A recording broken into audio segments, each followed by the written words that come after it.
Well, welcome NAWIC and NABWIC to this exciting DE&I webinar conversation. We are talking to the women of NABWIC this morning about celebrating success and planning for future progress in honor and celebration of our National Black History Month. So I would like to just give a warm welcome to everybody who's joining us. Feel free to introduce yourself in the chat, shout out your name, your company, the chapter from which you're joining us, and that goes for all attendees, NAWIC, NABWIC. We'd love to see you in the chat. My name is Lisa Thibodeau. I am your DE&I Education Pillar Chair. It is my privilege and honor to bring speakers, individuals in the community across the United States so they can share their experience, their resources, their strengths, and we can continue to have ongoing conversations and inspiration. So I would first like to start off these introductions with our panelist ladies. We have with us Commissioner Yewande Buckles Njai. She is a serial entrepreneur. She is a commissioner, a community philanthropist, and a developer.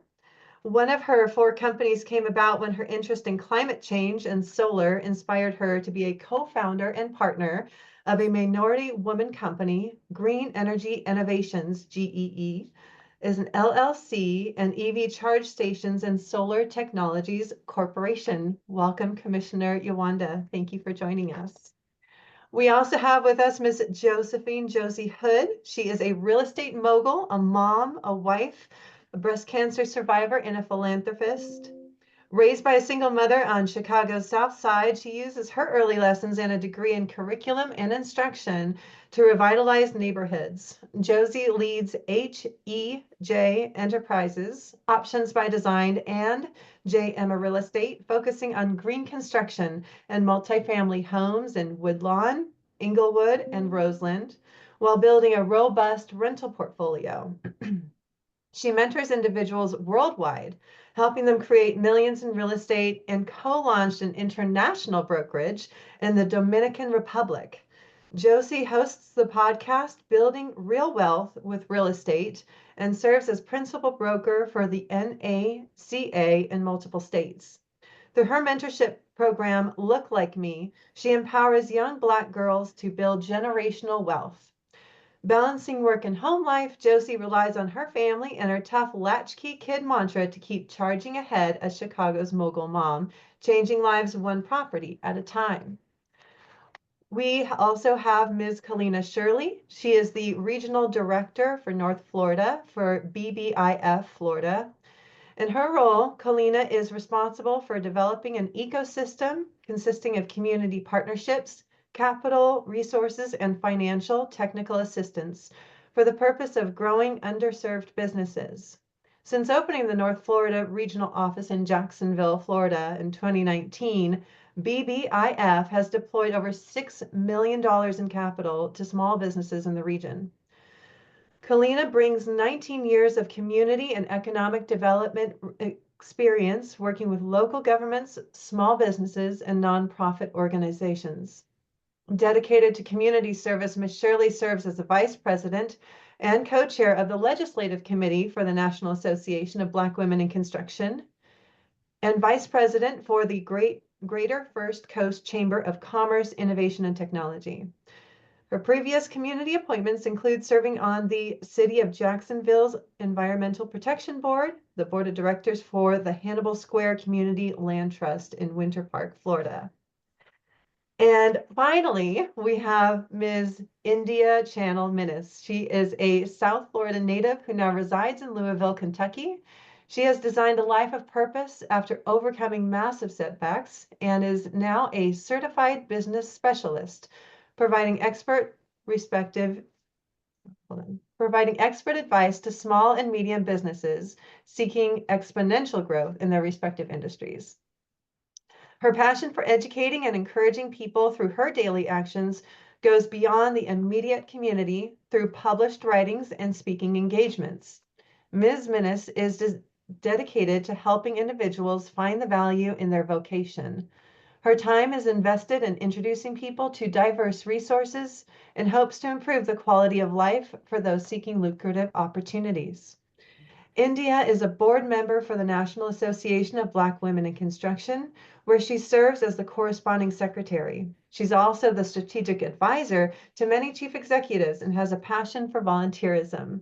Connect with her on LinkedIn by searching India, INDYA, channel, CHANEL. Ladies, thank you so much for joining us today. I am so excited for our conversation.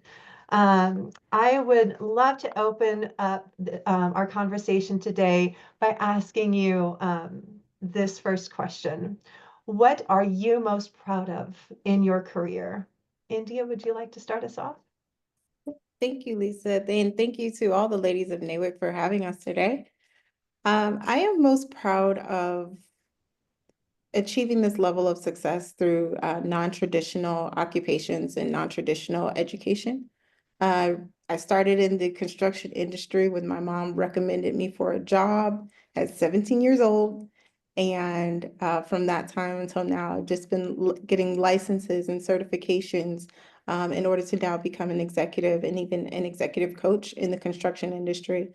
So knowing the climate of the job industry for everyone and what it takes to get to a level of the C-suite, I'm most grateful and proud of that.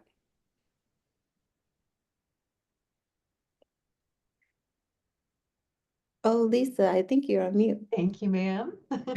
Josie, what are you most proud of in your career? I think one of the things I'm most proud of in my career is helping countless individuals become homeowners.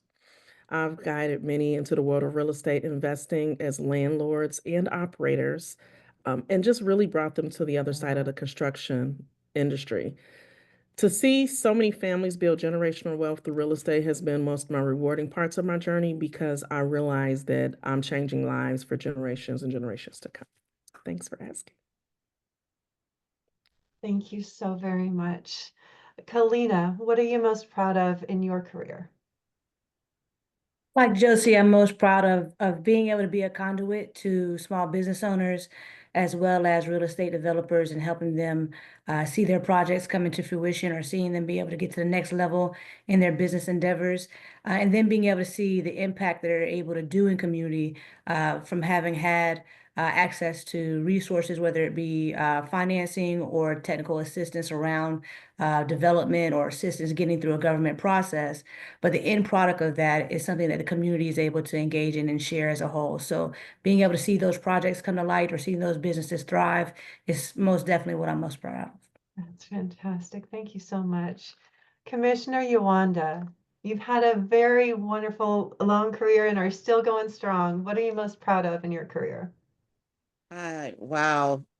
There's a lot to it. So, well, I'll start with in the middle, how the proudest highlight are two key accomplishments that underscore my position as a global subject matter expert in the renewable energy sector, pioneering community solar projects. I have led initiatives that develop community solar farms, enabling local neighborhoods to access clean energy and reduce their carbon footprint. This work not only provides affordable renewable energy, but also it empowers the communities to participate actively in the transition to sustainable power sources. And then the other would be just advancing kinetic energy innovations, drawing inspiration from trailblazers like Jessica O. Matthews. This is Black History Month, just to make sure we recognize. I have spearheaded projects that harness kinetic energy to power everyday devices that we're using today, contributing to the diversification of renewable energy applications and making sustainable energy more accessible. That's awesome. For those who don't know, including myself, can you explain a little bit of who is Jessica O. Matthews and what her contributions were or are? Well, when it comes to what you're using now with the energy having it's easily accessible, Mhm. the introduction of it to make sure that everyone is she brought it down to layman's terms. Well, that's very helpful. Thank you. Uh, Please help us understand a little bit more about yourself with this question. What challenges have you faced in your career, or what are the current challenges that you're facing? And what concerns do you have about where the industry is now? Is there anybody who'd like to start with that one? I can start. Thank you, Josie. For me, one of the biggest challenges in the industry right now is raising capital. Everything goes back to money. Securing funding is always a major concern. We have to have access to the right resources. It's critical, especially now that prevailing wages has come into play. So it's not just about assembling a skilled and capable team, but also ensuring that we have sufficient funding to not only pay that team appropriately, but still make a profit in the process. As a woman in this space, I'll say there's always challenges with overcoming the sexism that still exists in construction. Oftentimes we have to go the extra mile to prove our knowledge, our expertise, that we know what we're doing, despite the fact that we've proven that we're highly qualified. Additionally, in real estate in general and construction, market fluctuations, they always remain a concern. They influence everything from material costs to project timelines to your overall profitability, which is affected by both of those things. So I would just say navigating these uncertainties while continuing to build and still create opportunities, keeping everybody in a positive space, remains a challenge, but at the same time, a driving force. That's very helpful. Thank you very much, Josie. Just a quick follow-up. You did mention the need to go the extra mile being a woman in construction. Is there any specific example that you can think of in which you were able to overcome the biases or the judgments of others to maintain your role in leadership? Yeah, I can remember my very first meeting with a group of executives, all men, downtown Chicago. And we sat and they wanted to talk about one of the buildings I'm building. And the first thing they wanted to know was the cost of square feet. They thought, oh, you don't know about a two by four, like who's hiring you? Who's your GC? Well, sir, I'm the GC. But it's just about being able to answer their questions and stand up. So we can't be soft. We have to make sure that we're knowledgeable. So I spent a lot of time in education in groups. But we definitely do, because when you go on the work sites, our jeans fit different than their jeans. We can't wear, so we have to be mindful of what we wear with our hard hats. At one point, I know I dress very feminine, and we have these shirts that are not necessarily feminine, but they are construction shirts. And I did at one point say, well, can't we get some different shirts? I want to bling them out. But I understood the purpose of why Miss Ann came up with these shirts. Thank you for sharing that. Kalina, would you like to respond to the challenges that you are facing or have faced, and what concerns do you have about where the industry is now? Sure. So my challenge is around this word that we hear thrown around a lot. It's called balance. We say work-life balance and health balance and all these things, but balance is definitely a challenge right now. So while I'm a full-time employed as a regional director with a community development financial institution, I also run a planning firm. And so I have an urban planning firm that I've had for the last 7 years. And being in balance means when I clock out of one job, I'm going into my business. But then in the last year, thrown into that mix is also caretaker. So I'm also the health surrogate for my mom, my uncle, and my aunt, all who are now in that elderly space. And there's really no guidebook for going into that caretaker space. So trying to find that balance around being an owner of a business, working full time, and being a caregiver is definitely something that has been challenging. But I find great reward in being able to set goals in each of those categories. I participate with my family. I schedule time now to make sure I tap in and do things like take my mom to her doctor's appointments, which being able to put up those boundaries around and saying, this is a time I've got to capture to do this, and being okay with that. But for a long time, and really up until the beginning of this year, that has been my biggest challenge is when do you give of yourself into each space, and how do you balance being one person that has to be in multiple spaces? And I think a lot of us deal with this term I also hear a lot is, survivor's remorse, or survivor's shoulders, where you're having to shoulder a lot because you're that person in the family that's been able to exceed or excel. And so then you have this burden of wanting to make sure you grab everyone and bring them with you. And so finding balance around the different roles we play in our life is definitely a challenge. But I'm finding that there's a great community space called NABWIC, called NAWIC, and all these other spaces where I felt there's a lot of other women who have gone through what I've gone through, that may be a little bit older than me, or are going through what I'm going through, and being able to have these centric spaces that understand who we are as women, and having these spaces to tap into with each other and find advice or find support has been how I've navigated through it. I love how you mentioned centric spaces. I love that because you're absolutely right. Um, being able to have a resource of of people who can truly care about you and lift you up during all times is extremely helpful. What concerns do you have about the industry, about our construction industry, and what we're faced with, whether it's financially, technologically, or community, DE&I related, any of the above, or something Sure. else? So the major concerns I have, being a woman in industry and seeing other women in industry, is that we're so used to doing what we have to do on our own. We figure it out for ourselves.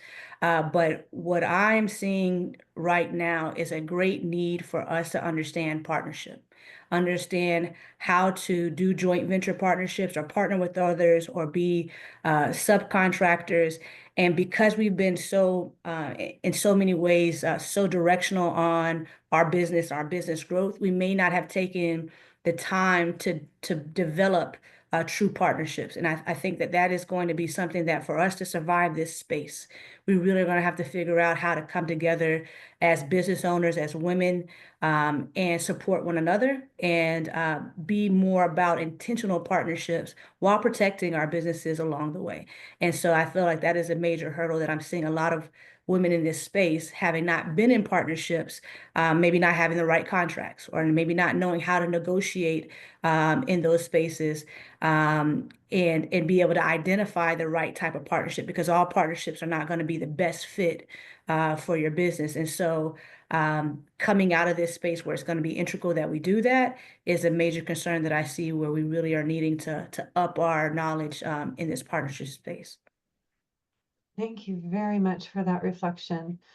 Commissioner Yawanda, what challenges are you facing or have you faced, and what concerns do you have about where the industry is now?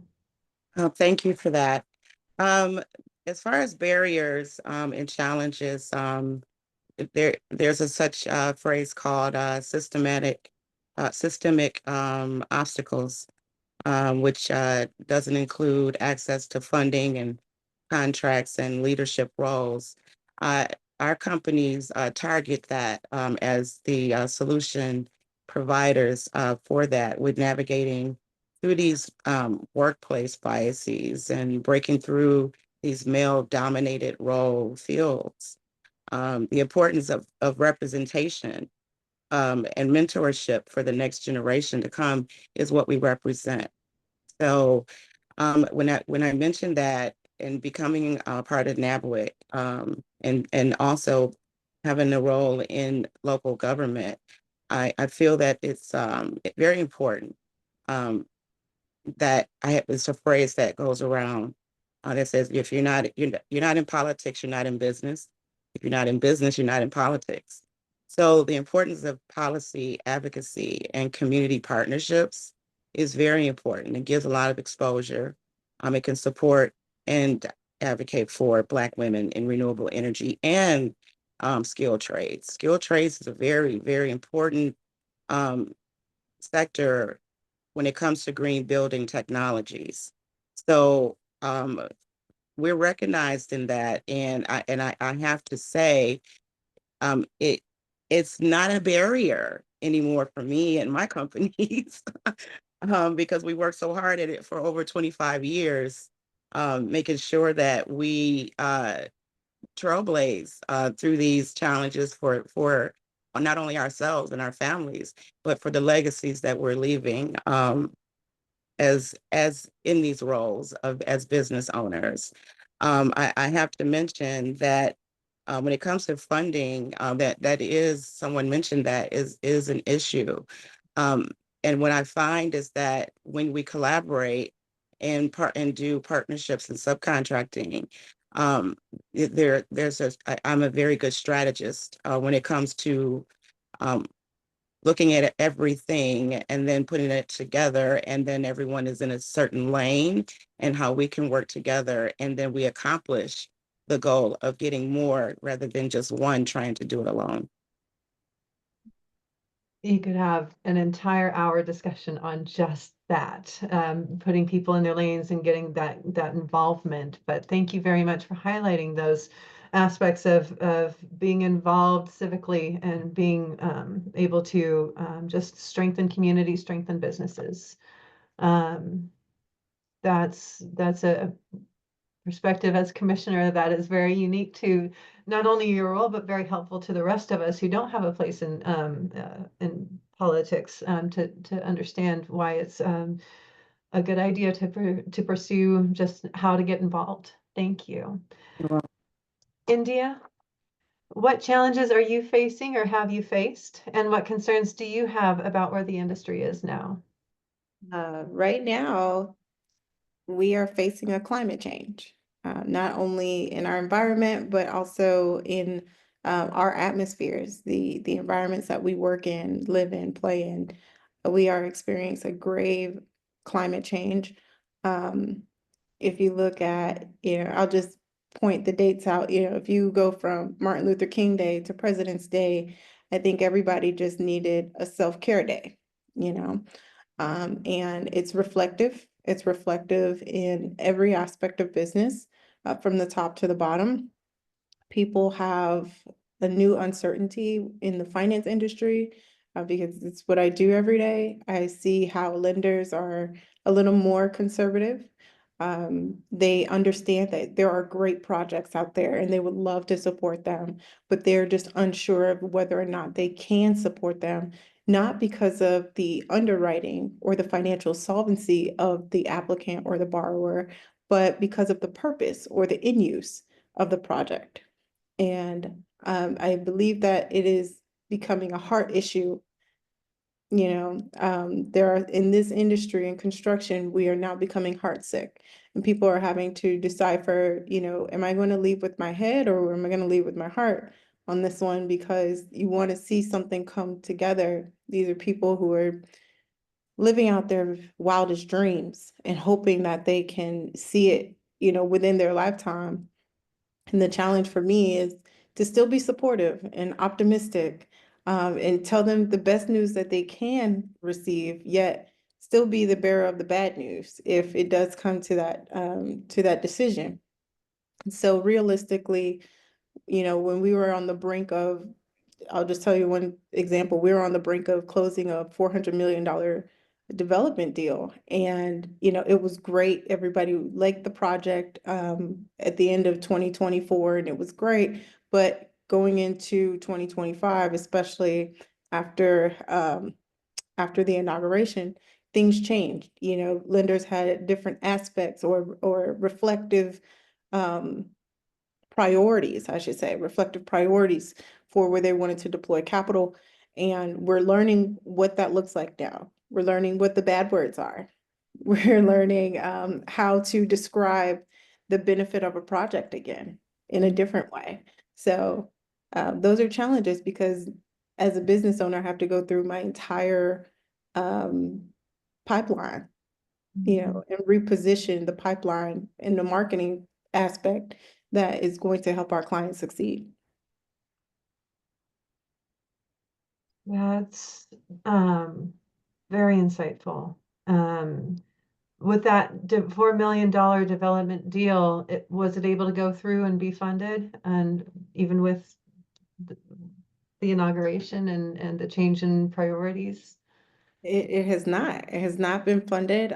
We just met this morning to pivot. You know, the word is pivot for everyone. My sister Kalina Shirley's on the call. She confirmed that for me this morning. Pivot.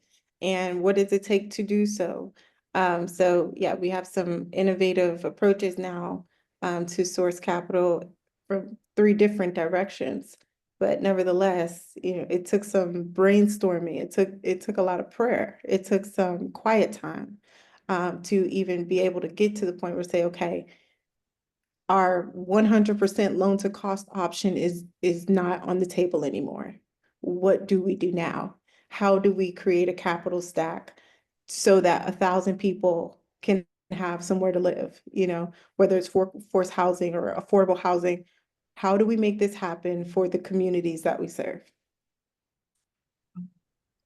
Now, you mentioned a couple keywords there, pivot and pipeline. So while things are, using that word, unprecedented, and things are changing, what are some of the things that you're able to actually hold on to and help ground yourself, the conversation, your stakeholders, as you kind of continue that conversation of this is no longer an option, but we have space here to grow? Yeah. Hold on to the truth. Hold on to honesty. Hold on to integrity, and hold on to the esteem that you have as an individual or an organization to know that, the opportunity came to you for a reason. To know that, you were able to do this before it even came as an opportunity to you. So hold on to that and let it be the anchor that leads you to that level of success or whatever the outcome may be, because there will be some rocky times. Not every day is going to be a great day. The sun doesn't shine always. But nevertheless, you have to encourage yourself and become your own sunshine and get back up the next day and still go at it, and keep building and keep doing until you see the end result. Right on. Thank you for that. It's a great reminder to keep in front of you your values as things are going on. I don't know, kind of a more scary, uncertain path. Thank you so much for that, India. That was very inspiring. Our next question is, I'm so excited because we have not only industry veterans in our audience, but we also have students. So I would love for all of us to hear about what has contributed to your success. Is there anyone who'd like to start? I'd like to start. Thank you, Commissioner. We have to everything started somewhere, and we have to give homage to where it began. And then the word pivot obviously is is just in our DNA, women of all races. And so we are inventors. We provide contributions, and we start businesses. And so what inspires me the most is, and I'm so glad we have students present, because that is one of my loves, is coaching and teaching. If I may take just a minute or two, shouldn't take too long, but there are 10 women that I like to recognize in innovations that have pivoted, um, in what we are using today. Sarah Good, she innovated the fold-away bed, which is not a Murphy bed, and it's sold still and her store was in Chicago. Her invention helped maximize space in small homes, still today. Miriam Benjamin, she's an innovator. She invented the Kong and Signal chair, which is a precursor to the modern airline call button. So how does that invention help? Well, they use it every day in hospitals, hotels, government buildings, influencing modern customers' technologies. Then we have Alice Parker. natural gas heating. She improved home heating efficiency, one of my favorites. Her impact, she paved the way for modern HVAC systems, making heating safer and more efficient. Then we have Marie Brown, who invented, is the founder of ADT, Home System Security, which now brought Ring up to date. We use Ring. Okay, so it's just incredible. I can go on and on and on and on, but that's my answer for you there. Oh, I love that. So you're looking at the women who have come before you as innovators, inventors, problem solvers, solutions providers, and saying they've got something, I'm going to make something. That And is awesome. legacies, absolutely. Not reinventing the wheel. We're innovators. Innovator. And that's part of that DNA of pivoting. I love that. Thank you so much, Commissioner. Josie, what has contributed to your success? So I would say a big part of my success has been making sure I'm in the right rooms. So not only looking at the women that have come before me, but I'm looking at the women that I'm on this panel with. Um, Being in rooms, for example, joining NABWIC, NABWIC has forever changed me. I've got dynamic women on this panel. There's a whole slew of them that are not on the panel. But joining organizations like the National Association of Black Women in Construction, what it does is it helps to provide guidance, encouragement, supports, and it lets you know that you are not alone. The thing is then there's mentorship that actually comes with that, whether it's directly or indirectly, right? So when you have a mentor, you learn from their experiences so that you don't have to have the same pitfalls. But then another part of my success I would say a huge part is my own failures. I've learned from my failures and I continue to fail. Okay, and I just get back up and I try again and I say, what could I have done differently? What can I do differently the very next time? Where did I go wrong? What did I miss? And so instead of looking at my failure as a true failure, it's okay, this is just a step closer to where I'm supposed to be. So I won't do it again. So you use those as lessons to grow. So I say again, like for me, again, everything cliche, the 5 people you spend the most time around, but I say get around other like-minded women, like-minded individuals. If there is someone somewhere that you want to go, you need to find someone that's been there if you can and get on their coattail and ride with them. So thank you to my wonderful ladies of NABWIC that are on the panel. I love you. We love you too. That's awesome, Josie. It's such a great reminder that we are each other's great resources. And I can say it right along with you that being in NAWIC is just such a privilege of being in a community space with people who actually really do honestly care about you and your success. So thank you for reminding us that success is something we offer to each other. And that's a wonderful thing to hold on to. Amen. India, how about yourself? What's contributed to your success? Ooh, thank you, Lisa. What's contributed to my success? Well, humility, a lot of humility, and not false humility, the humility that comes through hard lessons, like Miss Josie said.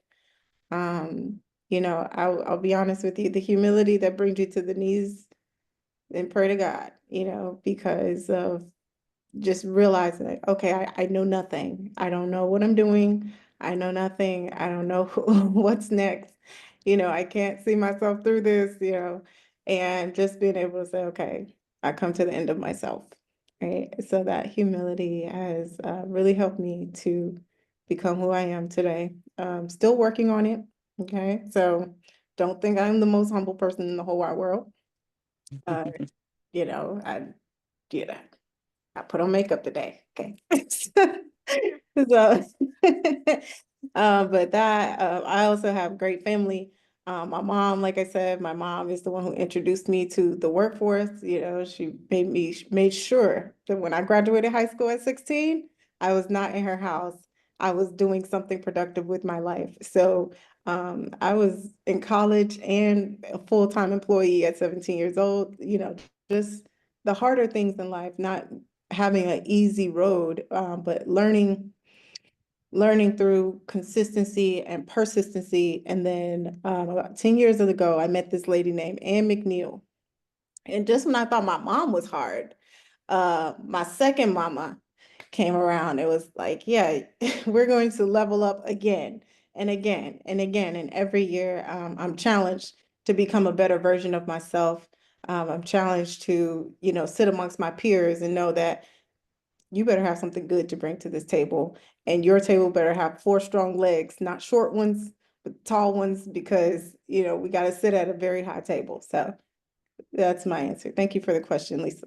Thank you so much, India, for the honesty in your response, and just the overall reflection. Just wanted to share some of the things that's being said. Our new interim executive director for NAWIC, Ms. Velma Hart, said to get around people who push you to be better.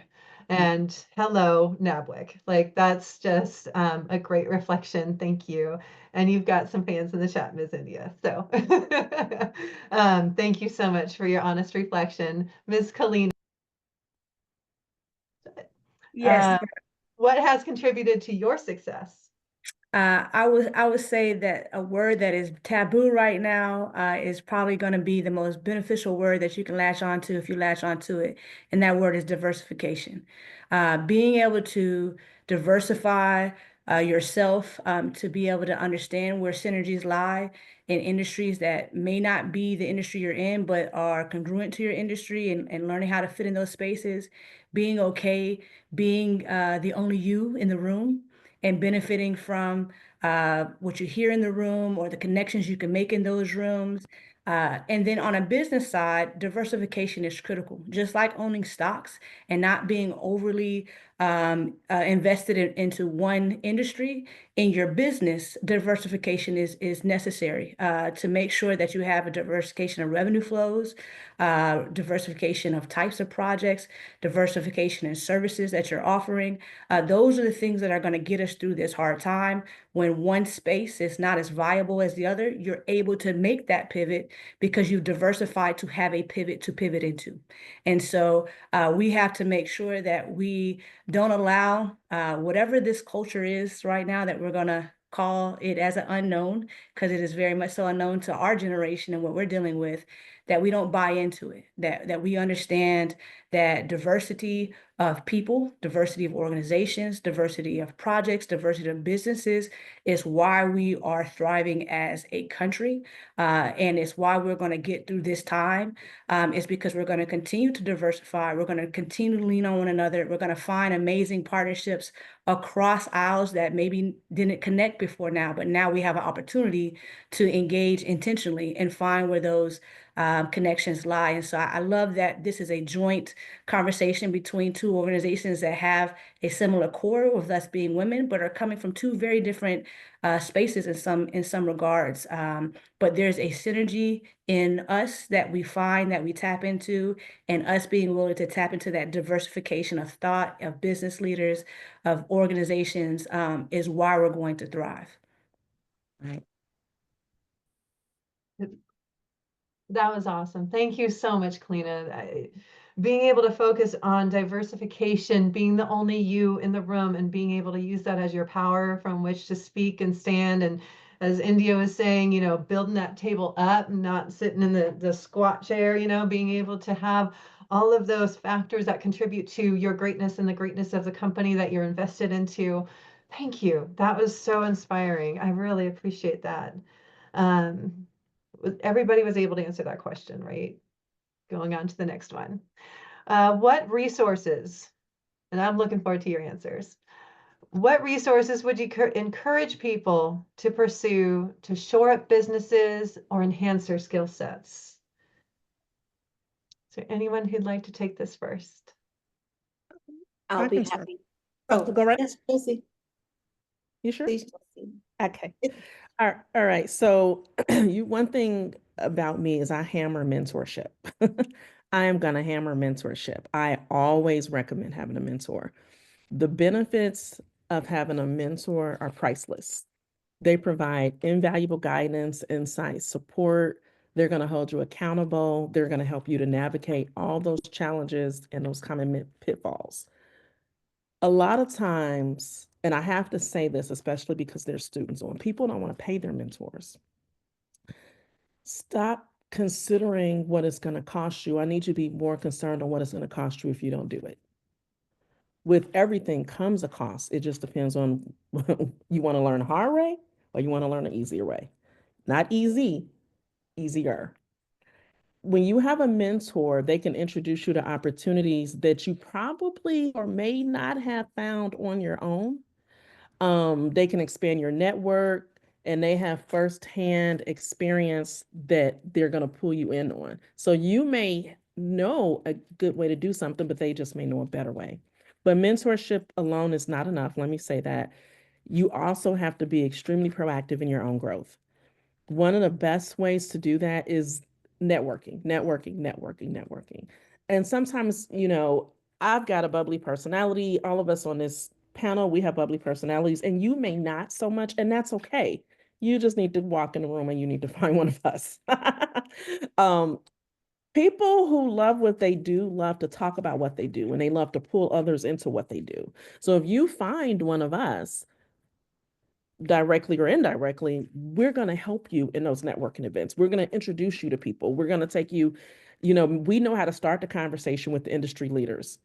I'm going to pat us on the back and say we are industry leaders. So you want to surround yourself with people like us, like-minded individuals, and just decision makers. And if you want to truly commit yourself, truly, you want to seek out workshops, certifications, go to conferences. I just spent a significant amount of money this last weekend in Arizona at a conference. But what I was doing is I was investing in me. And I was investing in me, which is in turn going to help my business. Seminars, get online. Everything doesn't have to be YouTube University, although there's nothing wrong with YouTube. Do that. Step out of your comfort zone. There's really no growth in just being comfortable. Know that. Commit to just having being a lifelong learner. Really, that's what we all are, whether we directly said that or not. We learn from each other. One thing about NABWIC is this constant education, constant education. So I would just say, seek out new information, adapt to changes, pivot. Like on Sesame Street, there was a letter of the day. The word of the day is pivot. Learn to pivot, because things will change in your industry all the time. Apply the knowledge and just stay ahead of the curve. Look to see where things are going and just try to get ahead of it. When you combine the power of mentorship, networking, and education, you're really setting yourself up for lasting success. Great. Lisa, I'd like to piggyback on that. Josie, that was fantastic. Awesome. Thank you. I have a different perspective when it comes to mentorship. So, and this is so many golden nuggets. I mean, everybody here, I'm so glad you're here because you're hearing from phenomenal people here. Mindset, please. Mindset is most important. I have 3 mentors. Over 25 years in business. My oldest mentor is 25 years old and still speak with them today. And then I have my second mentor, 15 years old. And my newest mentor, been working with her for maybe 3.5, 4 years. Mindset is so important because you just don't jump into a trend or an industry because you think it's the latest or because it's going to make a lot of money. It has to be what you like or love or would learn to love to do. But it's a mindset shift as well. In entrepreneurship, moving from the mindset of doing something to make money, but doing something where it is so much fun to you that you would do it for free and the money comes. So when it comes to the mindset, it's very hard to start businesses. It's very hard to ask mentors. It's very hard to try to focus and stay in your own lane. However, when your mindset is set, it's the mind and it's set on what you really want to do. If you dream it, believe it, receive it, and live it, that's your mindset. You can do it. You will be successful. Thank you. Mentorship is real, very important. Thank you, Commissioner. That's an incredibly important merge of two very important aspects of success and resources, finding good mentors and keeping a strong mindset. Thank you. Who would like to go next? Sure, I'll jump on there. Thanks. Hard to follow up those two great speakers there, but I would say some of your greatest resources you're already amongst, especially if you're on this call. That means you're connected to either NAWIC or NABWIC. And a lot of time there's resources amongst us, whether it be within the people that we know of but haven't truly intentionally connected into, or in the resources that organizations such as these provide, whether it be educational resources or webinars or trainings. Are you getting the most out of the space that you're in? Are you intentionally engaging in those resources? Have you taken the time to visit a committee meeting or a subcommittee meeting and hear what they're speaking of in those meetings?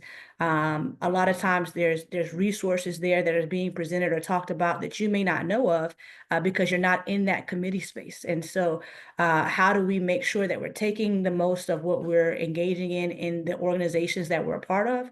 But I would also say locally. Every single one of us lives in a space that has a local municipality. How engaged are you in what's going on in that space? What I would tell you is that every local municipality puts out a budget every year. Where are those funds going to resources within your community, whether it be for educational purposes or growing small businesses? Do you know where your tax dollars are going and what resources are being funded in your local area? And are you tapping into those resources?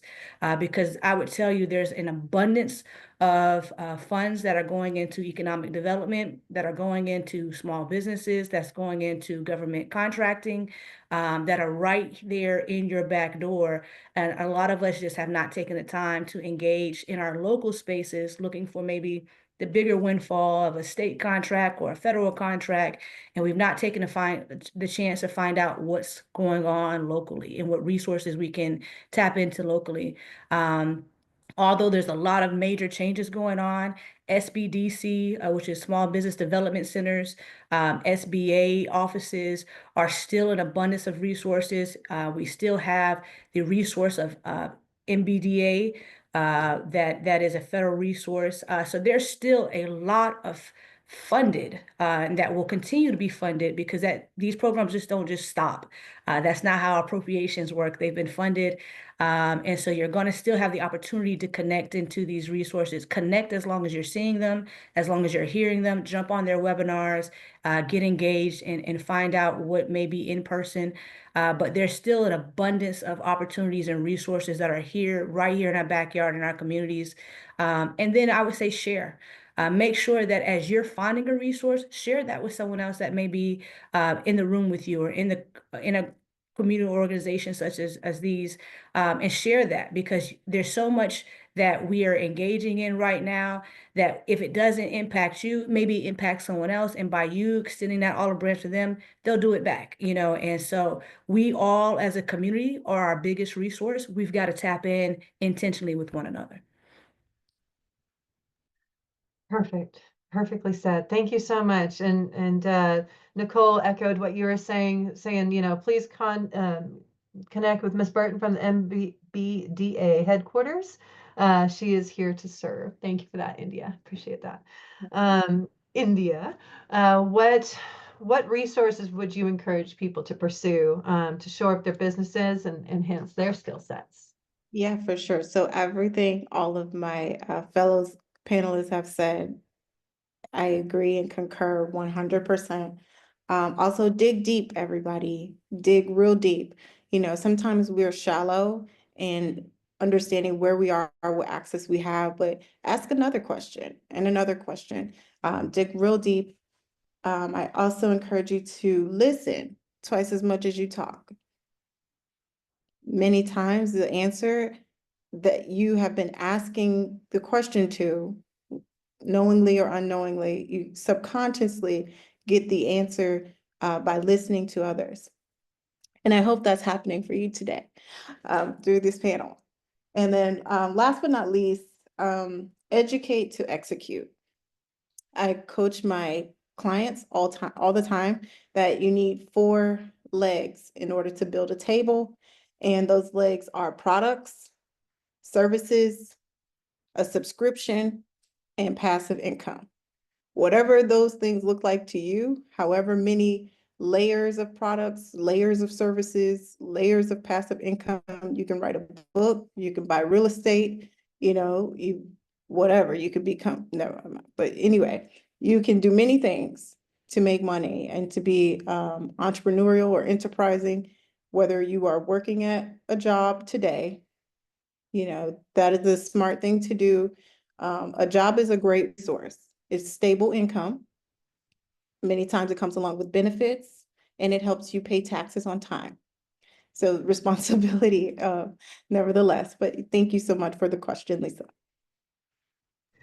I love that. Educate to execute. That's pretty powerful and inspiring when you break it down in that way. Kind of helps us kind of expand the mind of what else we could be doing. And I love this. Nicole Burton says, if you have the thought, so does somebody else. Ask the question. Very good. So we have about 6-7 minutes left. So I would like to ask this next question about the organization of NABWIC. How has NABWIC helped you in your career? Commissioner, you have your hand raised. Yes, I wanted to add on specific. I don't like to talk around in circles, so let me be more specific about the mentorship. Make sure that you find someone in the field that you are interested in.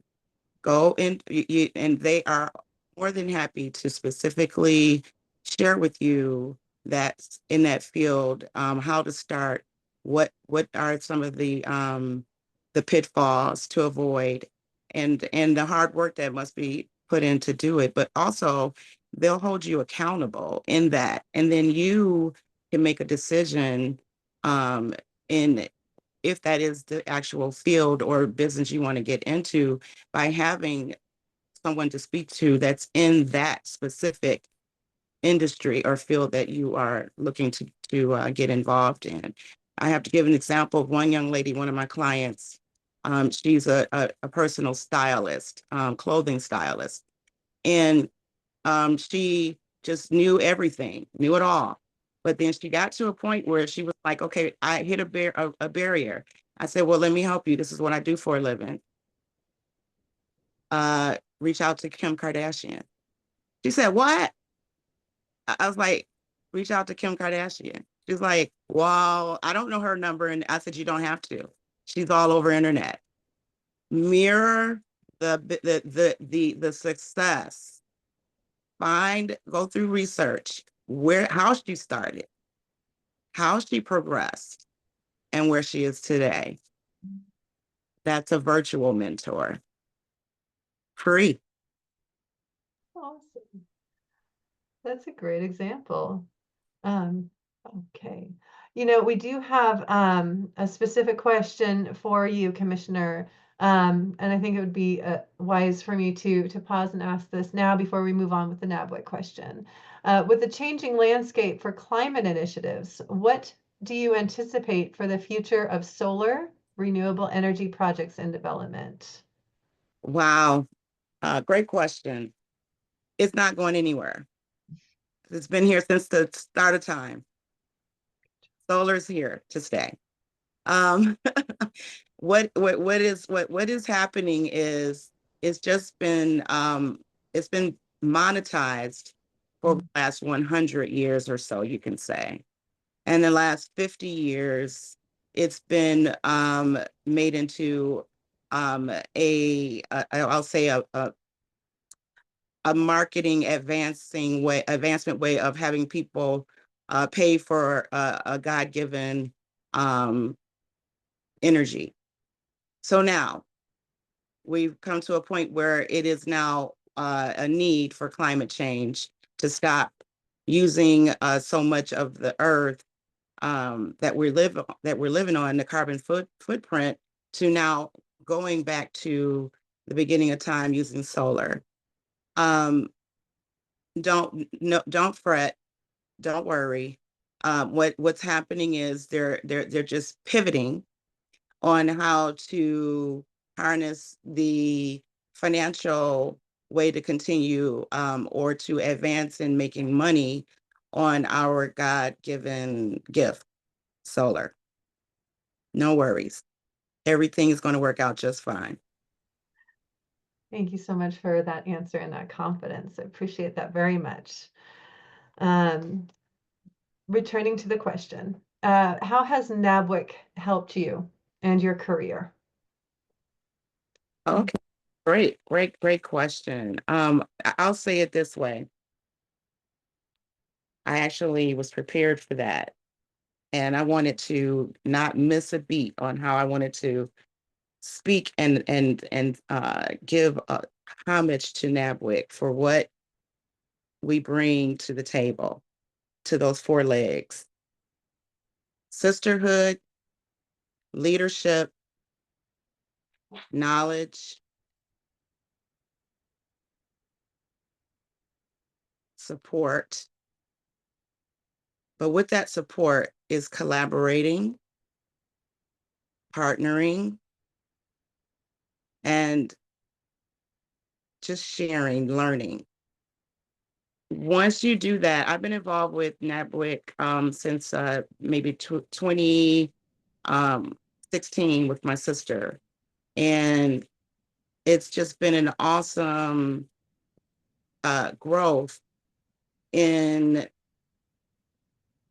learning how to accept different styles, personalities, perspectives, but at the same time know that there are people who need and who are yearning for a way.